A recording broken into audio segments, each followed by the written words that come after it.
Good morning, students. I am Aruna Sawa, your English teacher. Today we will start our lesson, The Necklace from the Footprints Without Feet. Lesson number 7. In this chapter, the main character name is Matilda, and she is invited to a grand party. She has a beautiful dress but no jewelry. So she borrowed a necklace from a friend, but she lost it. Okay. And then what happens then? Then we studied about in this chapter. Now we start. She was one of those pretty young ladies born as if through an error of destiny into a family of clerks. She had no dowry, no hopes, no means of becoming known, loved and married by a man either rich or distinguished. And she allowed herself to marry a petty clerk in the office of the Board of Education, and she was simple but she was unhappy. तो one of those जैसे उनमें से कोई एक है ना, बहुत pretty आकर्षक और young ladies, error of destiny meanings नियति की भूल हो गई है, और ऐसा लग रहा है जैसे वो किसी गलत उसने जो गलत घर में या नियति ने उसे किसी गलत घर में पैदा कर दिया है, और उसके पास न तो देने के लिए डाउरी दहेज था, ना ही कोई होप्स थी, और ना ही लोगों से वो परिचित होने, धनी या सम्मानित व्यक्ति द्वारा प्यार किए जाने या विवाह किए जाने का उसके पास कोई भी साधन नहीं था. मीन्स वो रिच लेडी नहीं थी, तो उसको ऐसा फील होता था कि जब उसके पास पैसा नहीं है तो कोई उसका ध्यान भी नहीं रखता, कोई उसका सम्मान भी नहीं करता है. और उसने अपने आप को एक शिक्षा समिति के मीन्स एजुकेशन डिपार्टमेंट के एक छोटे से क्लर्क से उसने शादी करने की अनुमति दे दिया, या वो रेडी हो गई. वो बहुत सिंपल सी थी, लेकिन वो बहुत ज़्यादा अनहैप्पी सी थी. क्यों? क्योंकि उसके पास पैसा नहीं था, और उसे हमेशा ऐसा लगता था कि पैसा नहीं होने की वजह से मैं अपने आप को बहुत ज़्यादा अपमानित या सम्मानित नहीं समझती हूँ. Second paragraph. She suffered instantly and feeling herself born for all delicacies and luxuries.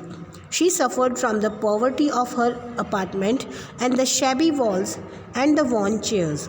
All these things tortured and angered her. उसे हमेशा ऐसा फील होता रहता था. इंसेंटली मतलब होता है जैसे कि उसे अच्छा फील नहीं करती है. ठीक है, मतलब निरंतर उसे परेशानियाँ रहती है, उसे प्रॉब्लम्स रहती है, तो वो अच्छा फील नहीं कर रही है, और इसीलिए वो feeling herself born for all delicacies and luxuries.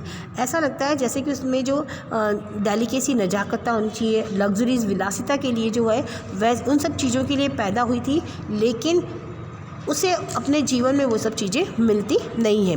वह अपने रूम की जो भी प्रॉब्लम्स थी, या बोल सकते हो poverty of the her apartment, मतलब उसके घर में जो गरीबी थी, गरीबी का जो उसका सिस्टम था, बुरी हालतें, दीवारें टूटी हुई, कुर्सियाँ, चेयर्स, वो सब ऐसा लगता है कि कोई भी चीज़ मेरे घर में अच्छी नहीं है. उसे बहुत दुख होता था इन सब चीज़ों को देख कर. मतलब पॉवर्टी वाली कंडीशन में जैसे वो रह रही थी, जबकि वो रहना कैसे चाहती थी, बहुत ऐशो आराम से रहना चाहती थी, लेकिन उसका घर वैसा नहीं था. और ये सारी बातें उसे टॉर्चर करती रहती थी एवरी टाइम, और उसे हर बार वो हमेशा ऐसा लगता था जैसे वो हमेशा गुस्से में रहती है, या क्योंकि व्यक्ति जब बहुत ज़्यादा टॉर्चर होने लग जाता है तो चिड़चिड़ापन सा उसमें आ जाता है. तो ये लेडी जो थी, उसकी आशाएँ, उसकी एक्सपेक्टेशन बहुत ज़्यादा थी, लेकिन उसके पास पैसा कुछ भी नहीं था. Now next, third paragraph. When she seated herself for dinner opposite her husband, who uncovered the tureen with a delighted air, saying, "Oh, the good potby, and I know nothing better than that." She would think of elegant dinners of shining silver. She thought of the exquisite food served in marvelous dishes, and she had neither frocks nor jewels, nothing, and she loved only those things. जब वो अपने husband के सामने बैठती थी तो बहुत जैसे बोल सकते हैं बनावटी जो हमारी खुशी होती है वैसी खुशी, तो अति प्रसन्न भाव से जो सूप परोसने वाले ढक्कनदार बर्तन का ढक्कन हटाते हुए कहता था, अरे क्या बढ़िया पॉट पाई है. एंड उसी तरह से वो कुछ बेहतर नहीं जानता था और वह रात के आकर्षक भोजन, चमकते हुए चांदी के बर्तनों के बारे में सोचती थी, सिर्फ सोच सकती थी, होता कुछ नहीं था उसके पास। तो एवरी टाइम उसके माइंड में उसका जो ड्रीम था वो जैसे कोई रिच लेडी हो वैसी वो ड्रीम्स रखती थी। और उसे ऐसा लगता था जैसे उसके पास बहुत सारे बढ़िया बढ़िया बर्तन हो, उसमें सब खाना परोसा गया हो और भोजन रखा गया हो।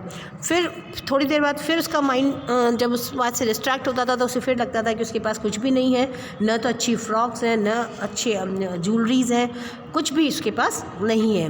और वह केवल उन वस्तुओं से ही प्यार करती थी जो उसे चाहिए होती थी, लेकिन उसके पास वास्तव में उसके पास होती नहीं थी। She had a rich friend, a schoolmate at the convent, who she didn't like to visit, and she suffered so much when she returned. She wept for whole days for despair and disappointment. उसकी एक friend थी जो बहुत ज़्यादा rich थी और उसके साथ कॉन्वेंट स्कूल में पढ़ती थी। तो जब भी वो जैसे वहाँ जिसके यहाँ जाना वह पसंद नहीं करती थी, क्यों? क्योंकि जब भी वहाँ से लौट कर आती थी वो हमेशा रोती रहती थी, क्योंकि उसकी लग्जरी, उसके पास जो भी कंफर्ट्स थे उन सबको देखकर उसे बहुत दुख होता था कि मेरे पास क्यों नहीं है, इसीलिए वो वहाँ पर जाना पसंद भी नहीं करती थी। Now one evening her husband returned elated, bearing in his hand a large envelope. एक शाम को उसके हस्बैंड जो थे अपने हाथ में एक एनवेलप लेकर आते हैं और एक बहुत बड़ा सा लार्ज सा एनवेलप उनके हाथ में होता है। He said here is something for you, और वो उसे कहते हैं यहाँ आओ, मेरे पास तुम्हारे लिए कुछ है। Next page, page number 40. She quickly drew out a printed card on which were inscribed these words. और जल्दी से वो प्रिंटेड कार्ड जो था उसके पास उसको ले लेती है उनसे, और फिर जो वर्ड्स उस पर लिखे वो क्या लिखे हुए हैं, the minister of public instruction and madam George Ramponneau asked the honor of Mr. and Ma'am Loisel Company Monday evening, January 18 at the minister's residence. तो इस तरह का वहाँ पर वो देखती है, इसका जो एक इनविटेशन कार्ड होता है इनके लिए होता है कि उन्हें वहाँ पर खाने के लिए आमंत्रित किया जाता है। Instead of being delighted as her husband had hoped, she threw the invitation spitefully and upon the table, murmuring, "What do you suppose I want with that?" तो उसे बोलती है, वो हस्बैंड को तो लगा कि वो क्योंकि कभी कहीं बाहर जाते नहीं हैं तो हो सकता है अब ये देखकर उसे बहुत खुशी होगी कि हमने जन सूचना मंत्री ने हमें वहाँ पर बुलाया उनकी पार्टी में, तो बहुत खुश हो जाएगी। लेकिन ऐसा बिल्कुल भी नहीं हुआ था। क्यों नहीं हुआ था? क्योंकि उसकी जो वाइफ थी वो उसे कहती है कि आप क्या सोच रहे हैं कि ये निमंत्रण देखकर मैं बहुत खुश हो जाऊंगी? ऐसा बिल्कुल भी नहीं है। और वो उस कार्ड को कहाँ थ्रू कर देती है? उस कार्ड को टेबल पर थ्रू कर देती है, उसे वो कार्ड पसंद नहीं आता है। स्पाइटफुली, द्वेषपूर्वक, मतलब गुस्से से आप समझ सकते हो उस चीज़ को। But my dairy, I thought it would make you happy. You never go out, and this is an occasion and a fine one. Everybody wishes one, and it is very select. Not many are given to employees. You will see the whole official world there. तो वो कहता है कि लेकिन मेरी प्रिय, मैंने सोचा है तुम्हें खुश कर देगा क्योंकि तुम कभी बाहर जाती नहीं हो और ये एक अच्छा सा मौका है तुम्हारे लिए, एक बढ़िया सा मौका है। और हर व्यक्ति ऐसा अवसर चाहता है कि वो उस सिलेक्टेड पर्सन में से उसका भी नाम आए। तो यहाँ पर बहुत कम लोगों को ये निमंत्रण या इनविटेशन दिया गया है, इसलिए तुम वहाँ पूरी शासकीय दुनिया को देखोगी, मतलब वहाँ पर सभी लोग, वहाँ पर ऑफिशियल लोग, सभी लोग वहाँ पर होंगे। Next para. She looked at him with an irritated eyes and declared impatiently, "What do you suppose I have to wear to such a thing as that?" तो फिर उसकी तरफ देखती है, गुस्से वाली आंखों से उसकी तरफ देखती है और फिर बोलती है, आप क्या सोचते हैं ऐसे अवसर पर मेरे पास पहनने के लिए कुछ ड्रेस है क्या? मैं ऐसी बेकार ड्रेसेस पहन कर जाऊँगी? He had not thought of that, he stammered मतलब हकलाते हुए बोलना कि तो वो उसने ऐसा कभी सोचा नहीं था।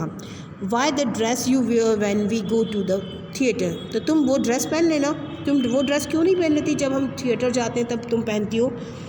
Then when we go to the theatre it seems very pretty to me, it seems very pretty to me, sorry, it seems very pretty to me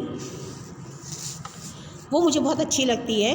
and he was silent, फिर चुप हो जाता है। Stupefied in dismay at the sight of his wife weeping he stammered what is the matter, what is the matter. वो बिल्कुल silent सा हो जाता है बिल्कुल, लेकिन वो उसकी तरफ देखता है और उसकी वाइफ जो होती है रो रही होती है। एंड ही स्टैमर्ड, वो उसके पास जाकर बोलता है कि क्या हुआ, क्या बात हो गई। By a violent effort she had control her vexation and responded in a calm voice. और अब वो क्या करती है, वेक्सेशन मीन्स होता है अपनी जो भावना होती है ना, गुस्से वाली भावना को कंट्रोल करती है और फिर शांत स्वभाव से कुछ बात बोलती है। वाइपिंग हर मॉइस्ट चीक, उसके जो आंसू आ रहे थे उसकी वजह से जो चीक गीले मॉइस्ट हो चुके थे उसको क्लीन करते हुए, वाइप करते हुए फिर बोलती है, nothing only I have no dress and consequently I cannot go to this affair. मेरे पास कोई भी ड्रेस नहीं है, इसीलिए मैं नहीं जा सकती। Give your card to some colleagues whose wife is better fitted out than I। ये कार्ड उनको दे दो जिनके पास मेरे से अच्छा ड्रेस हो, आउटफिट हो और वो जहाँ से ज्वेलरी हो, तो आप अपने किसी कलीग को से दे दीजिए। Right, next one, he was grieved but answered, let us see Matilda, how much would a suitable costume cost? Something that would serve for other occasions, something very simple। तो he was grieved, बहुत ज़्यादा दुखी होते हुए बेचारा बोलता है कि बट आंसर लेट अस सी, देखो Matilda, how much would a suitable costume cost. Suitable costume cost क्या है, कितने रुपए में तुम्हारी वो ड्रेस आ जाएगी जो तुम अच्छे से पहन पाओ, किसी दूसरे अवसर में भी काम आ जाए। ऐसी कोई सिंपल सी कोई ड्रेस हो तो तुम देख सकते हो। She reflected for some second thinking of a sum that she could ask for without bringing with it an immediate refusal and a frightened exclamation from the economical clerk। She reflected for some second, तो 2 minute के लिए इधर उधर बहुत देखती है, इधर उधर कुछ सेकंड के लिए उधर सोचती है कि कौन सी राशि कितनी हो सकती है, क्योंकि सोचते हुए जिसे वह मांग सकती थी वो अपने इकोनॉमिकली क्लर्क से, तो वो बिना अविलंब इनकार और बिना भावावेश के प्रकट और भयंकर अपनी बात बोलती है और अंत में हेजिटेट करते हुए बोलती है, क्या बोलती है, finally she said in a hesitation, बिना हेजिटेशन के वो एक बात बोल जाती है। वो क्या बोलती है वो हम अपना नेक्स्ट जो पार्ट होगा हम उसमें स्टडी करेंगे। ओके, तो इस तरह से उसको इन्विटेशन मिलता है और इन्विटेशन को लेने के बाद भी वो खुश नहीं होती है।